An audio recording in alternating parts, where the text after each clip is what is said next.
And we are live. Welcome, mystery and thriller fans. I'm your on-air host and author, Sara DiVello, and I am so excited to welcome tonight debut author Sash Bischoff here to give us the inside scoop on her brand new book out now, Sweet Fury. Sash, welcome to Mystery and Thriller Mavens. Tell us about this book. Thank you so much, Sarah. I am so honored and excited to be here. I love your conversation, so this is so much fun for me. So Sweet Fury is a literary suspense novel. The main character is Lila Crayne. She is America's sweetheart. She is a famous film actress who's adored the whole world over. And at the start of the book, she and her famous film director boyfriend, Kurt Royall, move from LA to the West Village in New York City because they are about to embark on filming a feminist adaptation of F. Scott Fitzgerald's Tender is the Night, which they're shooting out in the Hamptons. So to prepare for the film, Lila's playing the leading role. She begins working with an esteemed therapist in the West Village named Jonah Gabriel to dig into the trauma of her own past. But as Lila's perfect life begins to unravel on the therapy couch, the characters of Sweet Fury soon become entangled in a deadly game of revenge in which everyone on screen and off plays a part. Ooh, well, I can't wait to get the inside scoop. And I have a lot of questions. Some people submitted questions in advance, so I can't wait to get into it all. But first, I just want to welcome everyone because we are broadcasting live to 8 different destinations across Facebook, YouTube, and Instagram. So, mystery and thriller friends, no matter where you're watching from, you are in the right place. This is the right time. It is Mystery Monday, and because Mondays can be killer, we are going to make them a little less painful and get your week off to a killer start. So, if you have been here before, you know the deal. And if you're new, welcome, friends. Here's the deal. Every Monday, I give you my handpicked featured authors, and you get to ask them anything. So ask Sash about this book, about where she got the idea, about these characters, her writing process, anything that is weighing on your mind. You know how it goes. What happens on Mystery and Thriller Maven stays on Mystery and Thriller Maven, sort of like Vegas, but more murdery. So, Sash, I had some questions submitted in advance. So let's kick off with those. First of all, how did you get the idea for this book? So to make a long answer short, before I became an author, I grew up as a professional actor. And then out of college, I made the transition into a professional theater director. And so for 11 years, I was working on Broadway and off in New York City. So that is my whole background. And then I had to press pause on my directing career with the pandemic. I was literally in the rehearsal room, putting an actor into Dear Evan Hansen, where I was running the show there for the show that night when they called us in the rehearsal room and said, the industry has gone away. So I had that whole background knowledge, which really informed this book, which is a sort of inside peek into the film world and the dynamics between actors and directors. I'd written 2 books before this, neither of which are published. This is my debut. But with this book, I had 2 things. I began with, I knew that I wanted to document the relationship between a famous actress and her therapist through their therapy notes together. And then I knew the book's final twist. And so I had a beginning and an ending, but I didn't yet know how to get from A to Z. So, first of all, why did you want to write about the relationship from both the therapist and the client perspective? I think, this is a Me Too book. I hope, and I think that in some ways it's different from a lot of the Me Too books out there, which I can get into. But in looking at the Me Too movement, I think America's deep-rooted sexism has been brought to the surface by the Me Too movement, most prominently in the film industry. And since I was looking at that, I knew that I wanted, and another theme in this book is sort of identity and all of the masks that all of us wear. So all of the characters in this book, except with the exception of one character, is not who they seem. And so in thinking about that idea, I knew that I wanted the main character to be an extremely intelligent, extremely talented actress who was really good at putting on masks and also who has to put on masks because of a lot of trauma that's happened in her past. And if you're putting that person in a pressure cooker environment, who better to be the sort of opponent or ally, depending on the situation, than somebody who is extremely intelligent and extremely talented at digging through and pulling off those masks and getting at the core of who a person is. Mm. Yeah, I think that's really interesting because as someone who has benefited greatly from therapy, I'm a huge proponent of therapy, and probably most people who, have tried it probably are, I assume. I think it's a natural thing to wonder, what does this person who I have spilled all of my deepest, darkest secrets to really Yeah. think of me? And sometimes they're over there scribbling, and you want to be like, what are you writing down? I know. I think about that too all the time. Right. Can I see those notes? Yeah.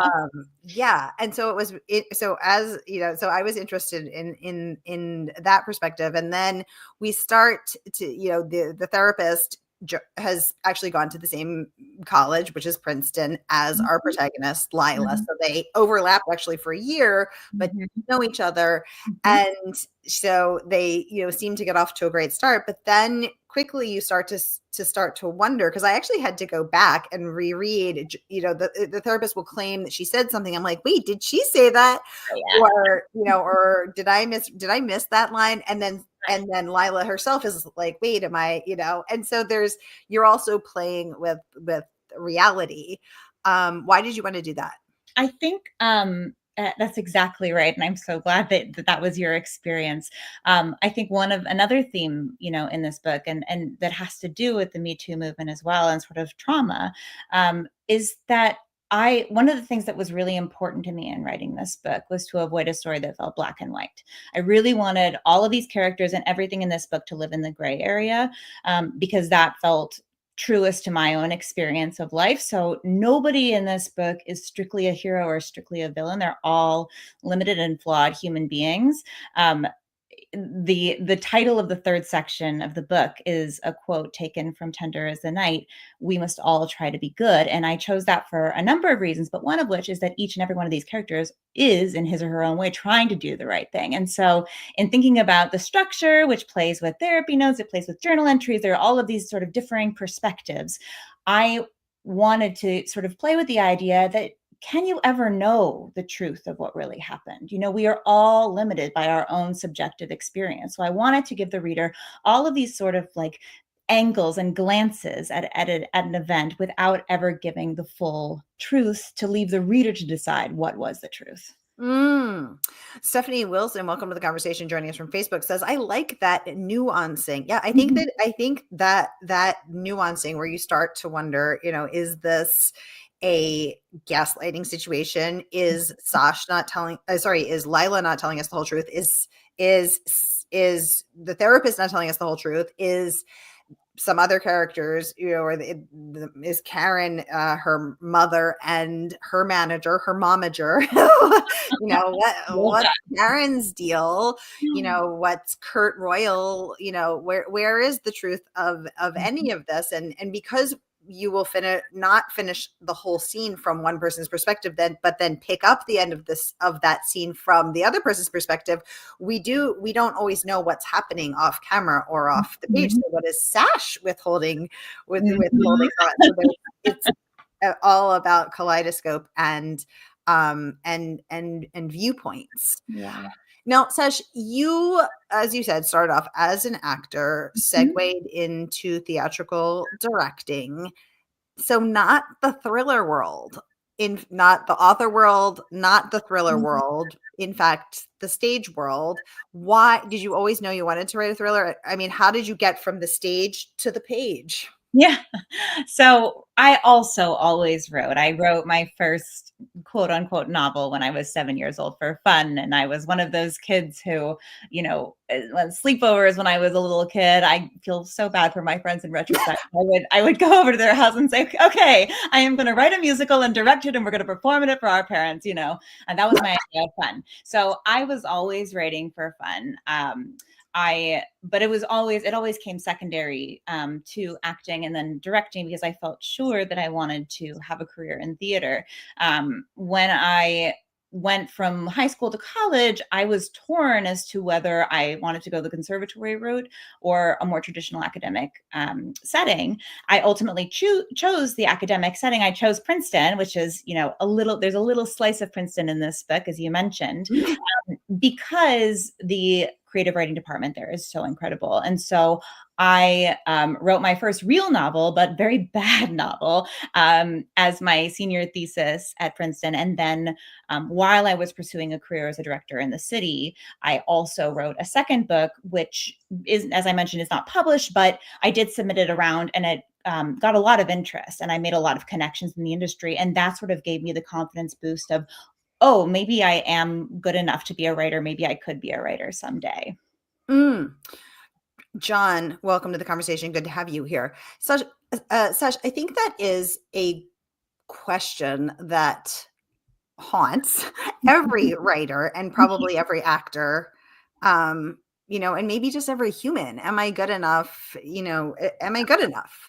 It's a question I ask myself every day. Does it ever go away? Not that I have found. Yeah. Not yet. No, another thing that I was really interested in was that F. Scott Fitzgerald's books, specifically Tender as the Night, one book, has a very central part, pivotal and central part to this book, which was very interesting for me because my book takes place in 1923. My book is a true crime. And at that time, F. Scott Fitzgerald was writing short stories for the New York Daily News. Yes. And so as I was researching my book, I would often find his he would break it up into chapters and drip it out, weekly or daily or monthly or however often they would publish him, I guess. And so it was so funny to see that here. Why F. Scott Fitzgerald? Why Tender as the Night? It's such a good question. And I take no credit for the idea. So basically, I started with the book, at the beginning, as I mentioned, with the beginning and the ending. And then I wrote an outline and I wrote a first draft really fast. This is the beginning of the pandemic when I had nothing in my life, unemployed, except writing a book and basically walking my dogs. And so I wrote the first draft in 6 months. And I have this incredible writers group that I founded right after college. We've been going 16 years strong now, and all 5 of us are published authors. It's incredible, and they're my backbone. I owe pretty much everything to them.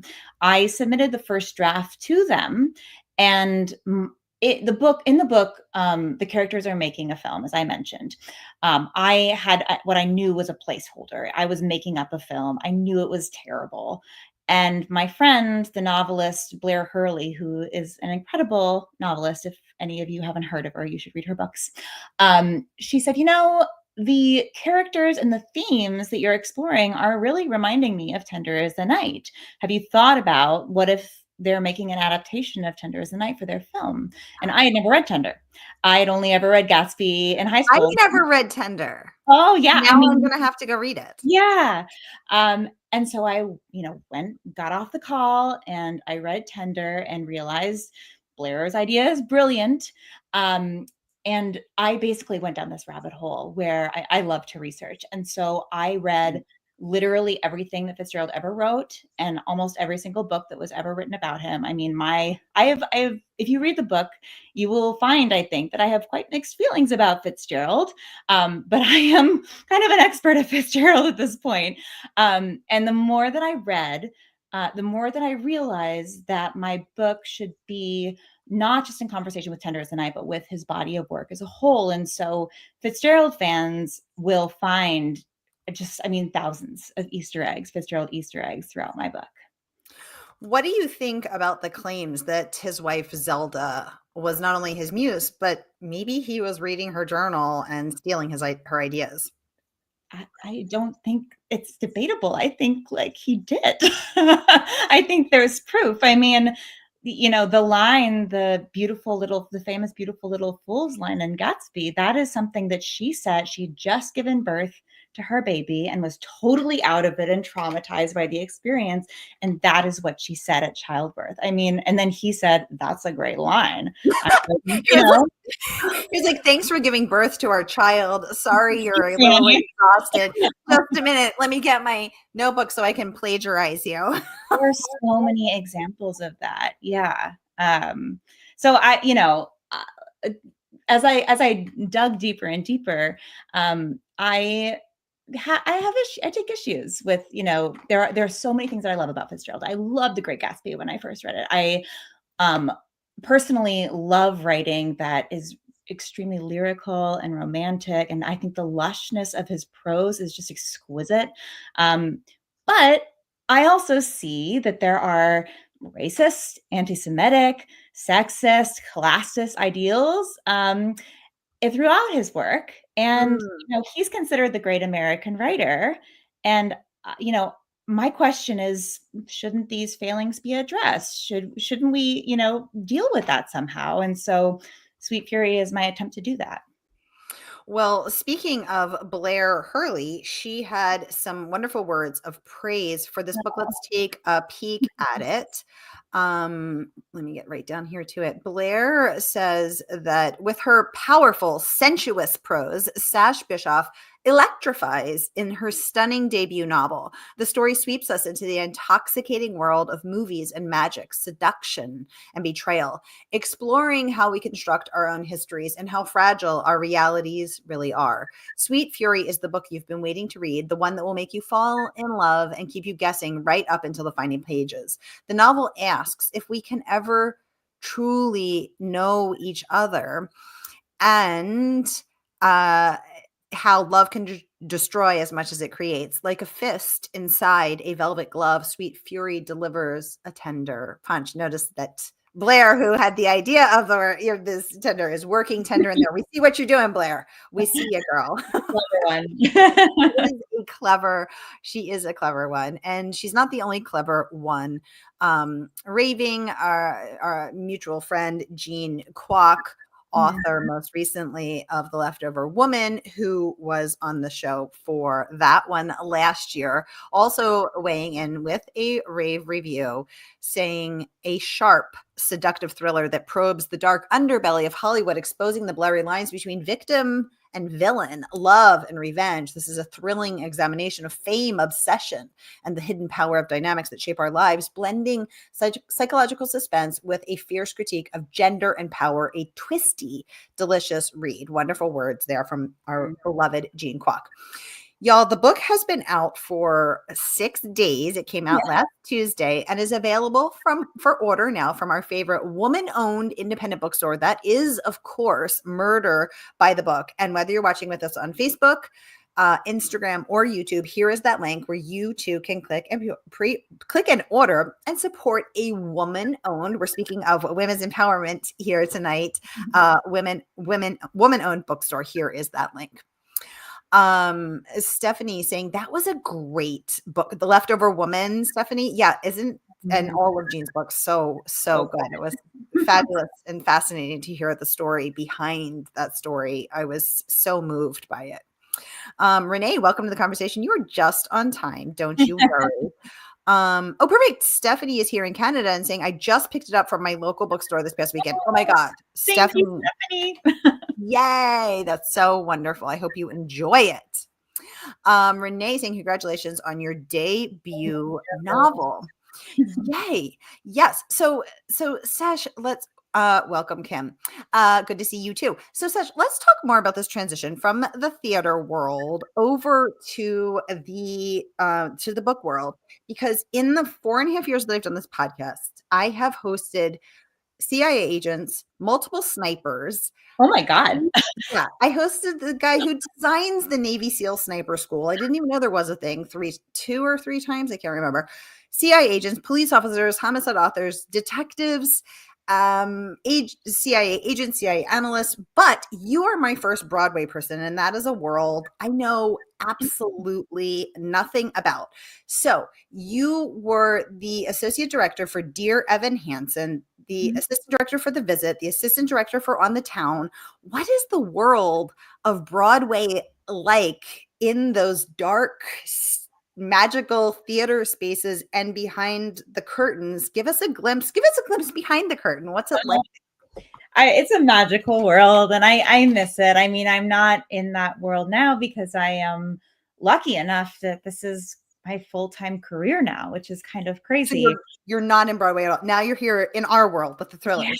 Yeah. I mean, Thanks. I may go back, but I'm so happy right now just focusing on my writing full time. But one of the reasons that I made that transition from acting to directing was that I really enjoyed directing's much broader scope. I think, as an actor, the way I see it, you are a very important piece of a puzzle, but as a director, your job is to put all of the pieces of that puzzle together. So I really love the challenge of working with each of the actors individually and really intimately. I loved working with all the designers to collaborate the vision of the production, and I loved the larger storytelling. And to me, writing novels has just been a further extension of that, is that it's just another form of storytelling, and which, I, like many of us, like control in my life. And uh, it's even more control, right? Where you are creating the characters, you're creating the story, you're creating the world of the book itself. But my first two books were not at all in the thriller genre. At that point, I saw as my weakness as a writer, structure and plotting. And so I thought, I need to fix this. I need to teach myself how to write a really tight plot. And what better genre to do that than a suspense novel or a thriller, where if you don't have a tight plot, the book isn't going to work. And I think directing really helped inform that for me, and that, I already had an intimate understanding of, working with actors' motive and action and conflict and theatricality and drama and stakes and pacing and tension. And all of those things really, helped inform for me how to write a suspense novel for the first time. Because I think mysteries do challenge us to master the craft of tight storytelling, to Mhm. keep that pace going, Mhm. and to harness the engine that is suspense, the engine that drives all stories, which is essentially what's going to happen, Mhm. what happened or what will happen. Mysteries being examining what happened and trying to solve it. Thrillers trying to anticipate what will happen next. And that's an engine that drives every genre, but here it is, the central main, the main part of the story. And I've heard a lot of people say that even if they aren't going to stay into, um in the genre, that they want to use this to master and refine it. Interesting. I've got so many good questions. Okay, I have more questions for you, but I want to get to these folks' questions. Because they're Great. spending their Mystery Monday with us, and I want to honor that. Yeah. Renee saying, congratulations on your debut novel. Yeah. Marion saying, congratulations, I just purchased. Marion, thank you so much. Stephanie saying, what an experience working on Broadway. Yeah. Sash, how did you celebrate the publication of your debut novel? Yeah, what did you do this Tuesday? And what are you continuing to do throughout the week besides lots of events? I wish that I had a really great story where I had this amazing, rooftop party or something. But the truth is that I had booked a nice reservation at a really nice restaurant in downtown New York. And my husband and I had an early dinner, and then we went to bed. I was so tired. The lead up to publication is a really exhausting process. But on Thursday, I had my first launch event in New York. And the majority of my network of friends is in New York. And so I had a huge crowd. The bookstore, it was a Greenlight bookstore, if you know New York, which is an amazing independent bookstore.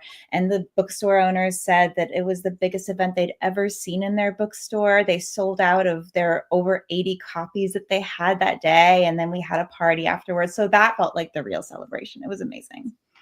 I was waiting for you to say, I swung in on a trapeze into a darkened theater, executed a triple sow cow, landed, with a big, and the big feather fan, and then you executed the dance number and the core. I mean, the dancing core came out, the Rockettes came out, and then there was. I should have said that. That's a much better answer. If you're coming from Broadway, we gotta jazz hands. We need to think big. Oh my goodness. Stephanie, great question. What specifically have you taken from your Broadway experience that has helped you in writing your novel? Have you written screenplays? Stephanie, we're vibing because I was going to ask that next. I love that. I took a screenplay writing class in college, but I haven't really written screenplays in earnest yet, although that is on the bucket list. I think dream version of the pipe dream version of my career is that eventually I will be able to write and direct my own adaptations, but that's far down the line. So the interesting things of, more specifically sort of what informed this story, which is so, inside baseball, in that world, as I mentioned, it's a Me Too story. And I guess without telling tales out of school, I will say that I have both witnessed and been subjected to prejudice as a female actor and as a female director. It's common knowledge that for female actors in both theater and TV and film, there's an emphasis placed on being young and beautiful and small and thin. And for me, especially when I was an adolescent growing up, working professionally and figuring out my own body and my own insecurities around all of that, the sort of constant judgment based purely on my looks was an immense source of anxiety and insecurity for me. And I knew that, as I got older, it was only going to get worse. And so that was one of the reasons, actually, why I chose to leave acting behind. But then, moving into the theater world as a director, I found, unfortunately, that the old boys club of the theater world is still very much alive and well, just as it is in the film and TV industry, as I think most everybody knows. There are exceptions for sure. There are incredible female directors who have made their way to the top, but they're few and far between. And some of them are amazing at helping other women, but there are others who do have reputations in the industry of going out of their way to do just the opposite because their positions are so scarce that they want to hold on to them, is my guess. And so as I frequently found myself as the only woman at the sort of head table surrounded by men. And I found that I had to get really, really good at shapeshifting and transforming myself in order to get ahead, which I did. I was very good at that. And one of the things that Sweet Fury plays with is it sort of takes that idea and pushes it to the extreme, exploring the dangers and the consequences of that kind of gamesmanship. Stephanie, thank you for the great question and leading to that powerful and painful answer.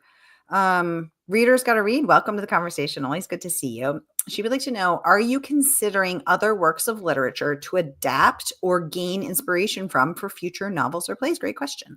Great question. Yeah, I've written my next novel. I've only written the first draft and it is a mess. But I'm very excited about it.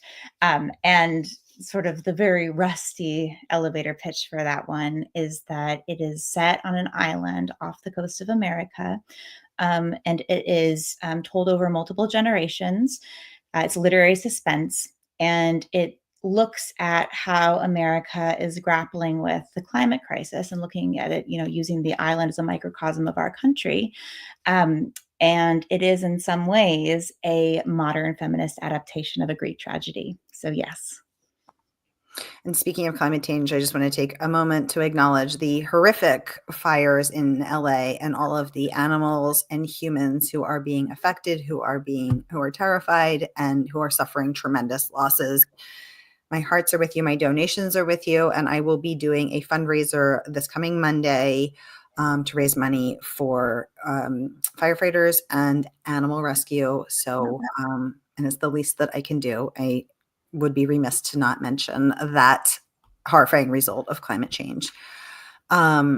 Going back to the Me Too experiences and the prejudicial experience as you had as a woman, Renee saying, unfortunately, it's that way in most businesses. I had that experience as well, Renee, in financial services as the lone woman in that male-dominated world. Mm-hmm. Stephanie saying, I can't believe this is still happening in 2025. I know we're only 5 years out of the, it's really coming to a boil in 2020. And interesting now to know that is how, when you started writing it, Sash. Mm-hmm. I do want to mention to folks that this book does have domestic violence and sexual violence in it, because I know some of my mavens are sensitive to those issues, which we totally honor.